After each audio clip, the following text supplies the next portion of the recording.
A lot of players have been asking how to download Marvel Rivals on PS4, especially now that it's finally available. So here's a quick guide to clear up the confusion.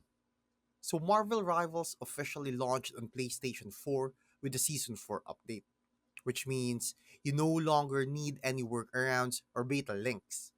Just turn on your PS4, open the PlayStation Store, and search Marvel Rivals. It should show up under free to play or new releases. Select it and hit download or get. Make sure your console is updated and you've got enough storage because it's a big live service title. Once it's installed, you can link your account on the official website if you want crossplay or early rewards. Performance on a base PS4 sits around 1080p at 30 FPS, so don't expect PS5 smoothness. But it runs fine.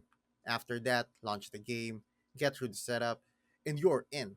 Thanks for watching. Make sure to subscribe for more useful content.